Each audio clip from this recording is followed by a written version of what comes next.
Weird Girl Lit is having a moment. Our attentions have been captured with books like Bunny, The Vegetarian, Night Bitch, or anything by Obsessive. Even agents are directly asking for Weird Girl Lit on their agent wish lists. Now, I'm not making this video to tell you to write something just to follow a trend, because here's the thing, weird girls in literature have always been.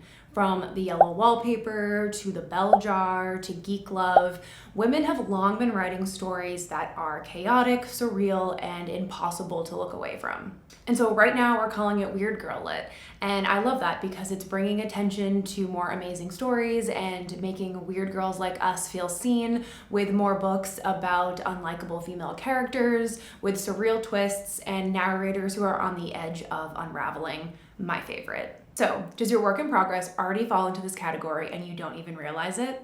In this video, I'm gonna share 5 signs you're writing Weird Girl Lit, how to make it irresistible, and I'll give some craft tips that show why, even if you're not writing directly in this genre, adding a little weird to your manuscript can only make it better. And before we get started, if you want to take any of the signs I'm about to talk about even further, I put together some free writing prompts for each one. You can grab that through the link below.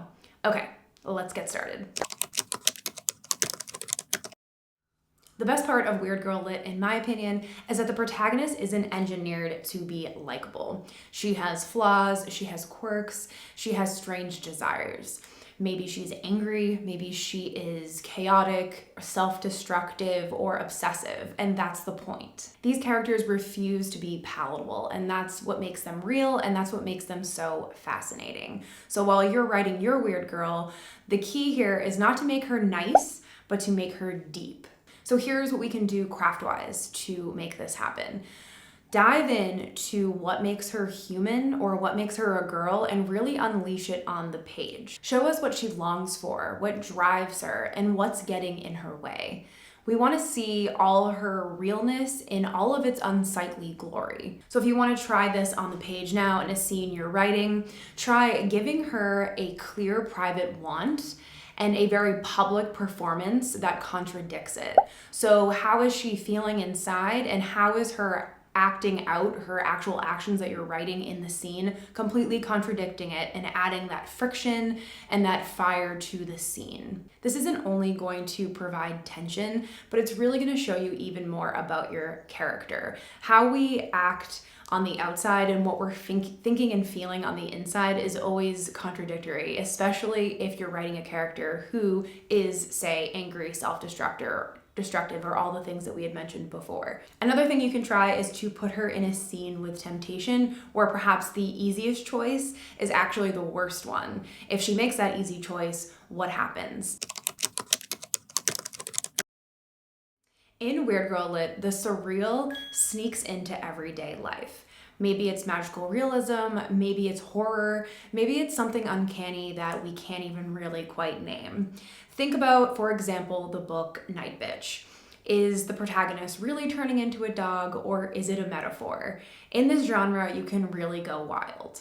So I think it's really normal to worry, what if my readers don't get it? What if they don't understand what I'm doing? And I think that there's 2 ways to negate this. The first one is, remember to write for yourself and to hold on to your vision. Our readers are smart. I think we need to give them the benefit of the doubt. And also our authenticity, if we're writing for ourselves and if we're writing for the original vision that propelled us to want to write this book in the first place, they're going to catch on to that authenticity and it's going to feel more real for them. But then on a more craft level, it is important to orient your readers in the scene, which we can do through the emotional stakes, even when the rules of reality are bent. So let's get into some craft tips on how you can do that. Make the impossible feel physically real. Readers can suspend disbelief so much easier when they can actually feel what's happening in their body. So no matter if you're writing horror or speculative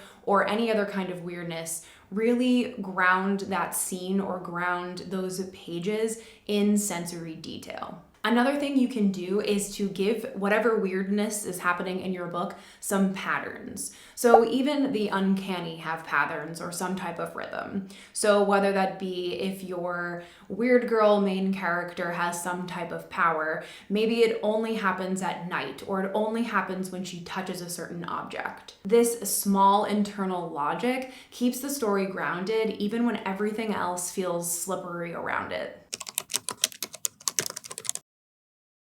So if you've watched any of my other videos, you probably have heard me speak about obsession or the theme of obsession. It's my favorite. And one of the things I love about Weird Girl Lit is that a lot of it is driven by what's happening inside our protagonist. The plot can feel secondary to their spiraling thoughts, their obsessions, or their perceptions of reality. The interiority is the plot. A great example of this would be Eileen by Obsessive. Even though there's not a lot of things happening in sort of that like traditional plot point way, there is so much going on inside Eileen's head, and that therefore drives the narrative. So a great way to find this, whether you're writing Weird Girl Lit or not, is to experiment with point of view. Maybe a very close third or a really voicey first person narrator can help you understand what you're working with here. You can further elevate your protagonist's voice by really dialing into that obsession and seeing what emerges. Another way to sharpen this aspect of your story or your protagonist is through patterns and repetition.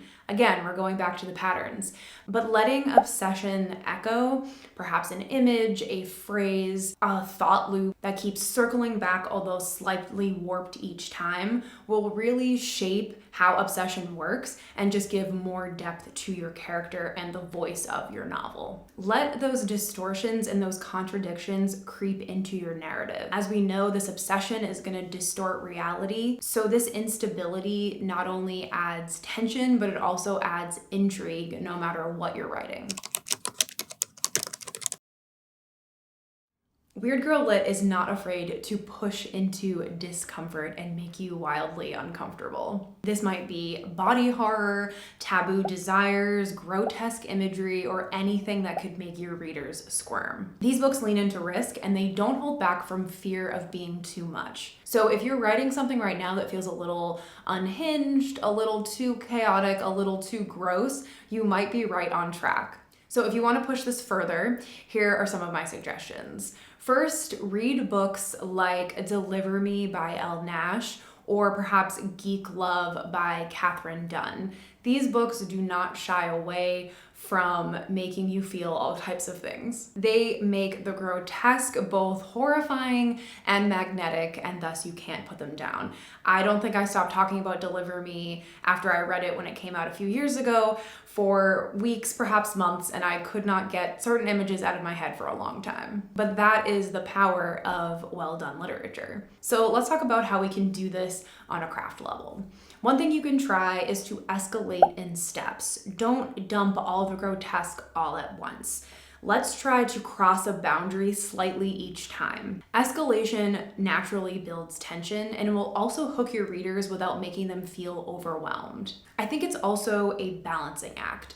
So pair something shocking with something human, maybe a small human ache like shame, desire, or longing. Complexity keeps the work from feeling edgy for just the sake of being edgy.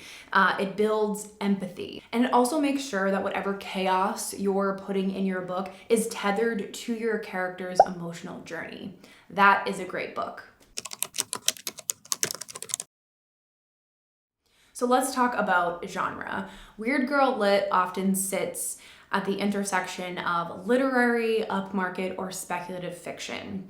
The prose are often lush and lyrical or maybe even experimental, but they always have some bite to them. So what I mean by that is perhaps some sharp humor, some grotesque metaphors, or these surreal images that we've been talking about. Things that stick with the reader long after they close the book. So from a craft perspective, don't be afraid to play with language. Just like we're being fearless in what we're actually writing about, and we're not gonna hold back or be afraid that we're being too much, Approach your prose the same way. Take your time with your prose. Get deeper into the character's voice and construct your sentences in a way that only she would speak. Let your diction reveal character.